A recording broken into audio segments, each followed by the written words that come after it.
এবং টাকা আছে ধরো ম্যাডামের কাছে কি জরুরি কথা বলতে আসেন বলেন, কতক্ষণ লাগে? সমস্যা থেকে পালাই বেড়ালে চলবে? চলবে না। সমস্যার মুখোমুখি হইতে হইব, অতীতটা টান দিয়ে বর্তমানের মুখোমুখি দাঁড় করাই দিতে হইব, তাইলেই না সামনের দিনগুলো সুন্দর হবে। কি বলতে চাচ্ছেন আমি তো কিছুই বুঝতে পারছি না। বুঝতে চাইলে ঠিকই বুঝতে পারবেন, আপনি তো বুঝতেই চাইতেছেন না। অতীত আর বর্তমান রে মুখোমুখি দাঁড় করাইতে চাইতেছেন না।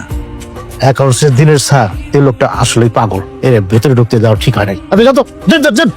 আপনি কি আমাকে জরুরি কিছু বলতে এসেছিলেন? আমার সাথে আপনার যাইতে হইব, চলেন। আমি আপনি না গেলে তো মতিন সেই হিসাবে মাইরে হলাইব। সেটা আটকানোর জন্য আপনি আমার কাছে এসেছেন? মানে কি, আপনি কি কোনো সমস্যা আছে? আপনি এটা নিয়ে পুলিশের কাছে না গিয়ে আপনি আমার কাছে এসেছেন কেন? আরে পুলিশের কাছে তো গেছিলাম, তারা তো আমার কথা কোনো পাত্তাই দিল না। তারা বলে কি এটা আটকানো নাকি তাদের কাজ না, তারাই আমার বুদ্ধি দিল আপনার কাছে আসার। আমার কাছে পাঠিয়েছে? জি। ওনার সব কথা তো আমার মাথার উপর দিয়ে যাচ্ছে। আপনি আমাকে পুরো ঘটনাটা ঠান্ডা মাথায় একবার খুলে বলুন তো। ওই যাই, এটা তুই কি শুরু করছস? মাথা কি পুরো নষ্ট হয়ে গেছে? আগে তো জানতো মাথা পাগল। আমি পাগল হলে তোমরা কি ওরে চুপ করে লাভ আছে? তোমরা যে আমার থেকে বড় পাগল সেটা বোঝা হয়ে গেছে। পাগল না হলে এত বড় গাছ কাটার কথা কেউ চিন্তা করতে পারে? মনটাই চাইতেছে সব করে একটু কামড়াই দিই। ওই, পাগলামি করিস না কিন্তু জাহিদ। পাগল রে কয় পাগলামি করিস না। গাছকে আমরা সাথে কাটতেছি, 3 দিন আগে তো জ্বর এলো, জ্বরে ওই গাছের ডাইল ভাঙিয়া ওই দোকানের উপরে পড়ে দোকান নষ্ট হয়ে গেছিল। তাই আমরা বাজারে সবাই মিলে সিদ্ধান্ত নিছি এই গাছটা কাটানো দরকার। কি কও তোমরা? খালি বাজার কমিটি না, পুরো গ্রাম মিলাও যদি সিদ্ধান্ত নাও যে গাছ কাটবা, সেটা আমি হইতে দিব না। জাহিদ, তোর ভাই কিন্তু এলাকায় ভালো মানুষ আছিল, ওই লেগে তোরা আমরা একটু সম্মান দেই। তুই যদি আমাকে কাজ কামে সব জায়গায় বাগড়া দেয়, তাহলে মনে করিস তোরা কিন্তু আমরা ছাড়বো না। আমিও কয়ে দিলাম আমার জান থাকতে গাছ কাউরে কাটতে দেব না। গাছের বুকে করস চালানোর আগে আমার বুকে করস চালাইতে হইব। আমার বুকে কাজ চালাতে হইব?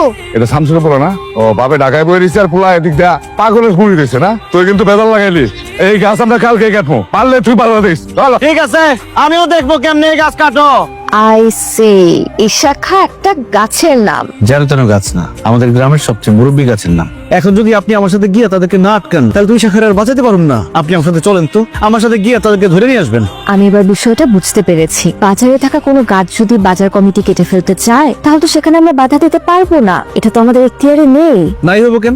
পুলিশ বাধা দিতে পারবো না, আপনি বাধা দিতে পারবেন না, তাহলে পারবোটা কে? আপনি বন কর্মকর্তা না? সব গাছের দায়িত্ব তো আপনার। আপনি বিষ মারলে তো হইব না। কেন যাইতে চাইতেছেন না সেটা আমি বুঝে গেছি। আইন টাইন কোনো কিছু না, আসল বিষয় হইতেছে ধান্দা। আমি প্রস্তুতি নিয়ে আসছি, আপনার না নিয়ে আমি যাবো না এখান থেকে। রাখেন, এখন চলেন। এটা কি? ঘুষ। আমি যারা বিয়ে করবো, আমার মা তার দেওয়ার জন্য কানের দুল জোড়া রাখছিল। কিন্তু পাগল রেজে কেউ বিয়ে করবে না, এটা আমার মা বুঝে না। আমি বুঝে গেছি। এটা রাখেন, চলেন। এই বেটা, তোর সমস্যা কি? এই আপনি থামেন তো, কিসব উল্টাপাল্টা বলছেন? এই অফিসে কেউ ঘুষ খায় না। চলুন, আমি দেখছি আমি আপনার জন্য কি করতে পারি। দেখে আসি আপনার এই শাখা কি এমন চিজ। ইশাকে কোনো চিজ না, আমার সব থেকে প্রিয় গাছ। ওই হলো একটা। আর এই দুজোড়া পকেটে রাখেন। রাখেন, রাখবেন না? পকেটে ঢোকাতে বলেছি।